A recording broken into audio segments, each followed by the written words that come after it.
सर्दियों की उस शीतलता से भरी शाम में दोनों हाथों में हाथ थामे मॉल से बाहर निकले। बहुत खुश थे दोनों, स्नेहा और राजन।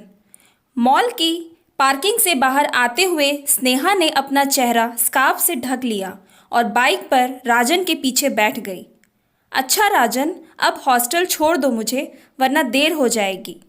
अरे, डिनर किए बिना कैसे जा सकती हो? वैसे आज सच में बहुत मज़ा आया तुम्हारे साथ, एक खूबसूरत शाम बिताई। ऐसा जी करता है कि अब तो तुमसे एक पल के लिए भी दूर ना रहूं।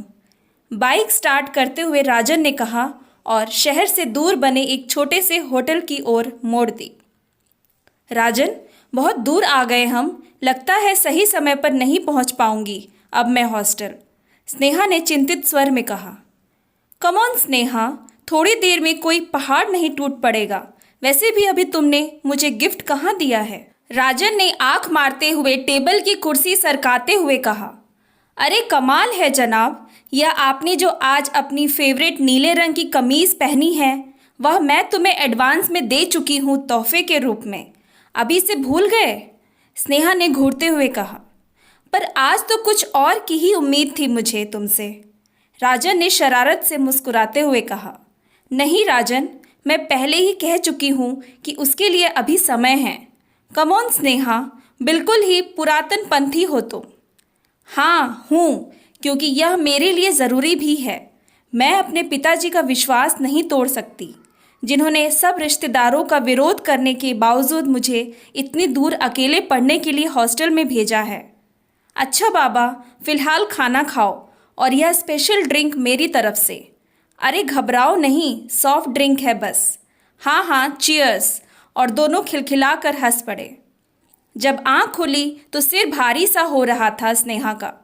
किसी अनहोनी की आशंका से उठकर देखा तो खुद को अर्धनग्न अवस्था में एक कमरे में पाया। पास ही राजन मस्त होकर सो रहा था। राजन, यह क्या किया तुमने? जोर से चिल्ला पड़ी स्नेहा। क्या डार्लिंग, तुम भी ना ओवर रिएक्ट करती हो बहुत। अब पिछले 6 महीने से तुम्हारे साथ हूँ, इतना तो हक बनता ही है, आखिर हम भी इंसान हैं, राजन ने उसे अपनी तरफ खींचते हुए कहा। इंसान नहीं, हैवान हो तुम। मैंने तुमसे प्यार किया था, इसका मतलब यह नहीं कि तुम इसका नाजायज़ फ़ायदा उठाने का हक दे दिया मैंने। वैसे भी यह तुम्हारी हवस थी जो तुमने मेरे साथ धोखे से शारीरिक संबंध बनाए। अपने आप को राजन की बाहों में घेरे से छुड़ाते हुए स्नेहा फफक फफक कर रो पड़ी। जिंदगी बहुत ही अनोखे मोड़ पर ले आई थी, जिसकी कभी कल्पना भी नहीं की थी स्नेहा ने।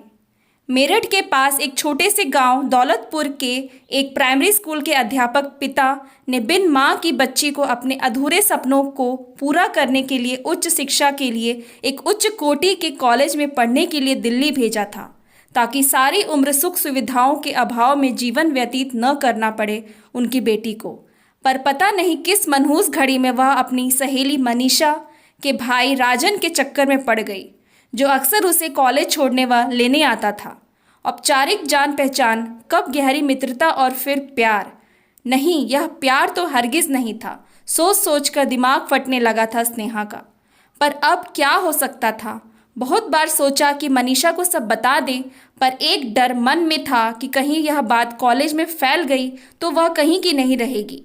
फिर कुछ दिनों में ही राजन के बारे में पता चला कि वह नई नौकरी के लिए विदेश चला गया है। बस अपना ध्यान अपनी पढ़ाई पर लगाने का प्रयास करने लगी।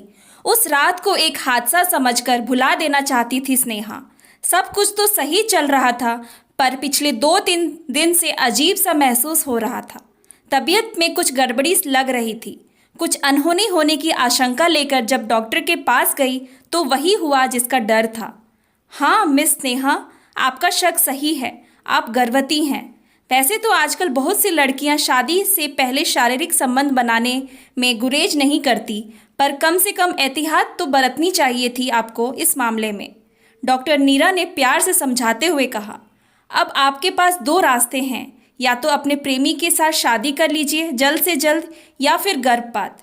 मैं नहीं चाहती कि किसी भी तरह से आपका भविष्य खराब हो, आप समझ रही हैं ना? पता नहीं डॉक्टर नीरा के बोलने में ऐसा आत्मीय भावना था कि एक पल के लिए स्नेहा को लगा कि उसकी माँ उससे बात कर रही है। अचानक उठकर खड़ी हो गई स्नेहा और डॉक्टर नीरा के कदमों के पास बैठकर फूट फूट कर रोने लगी और सब कुछ बता दिया। Thanks for watching. Please like and subscribe my channel.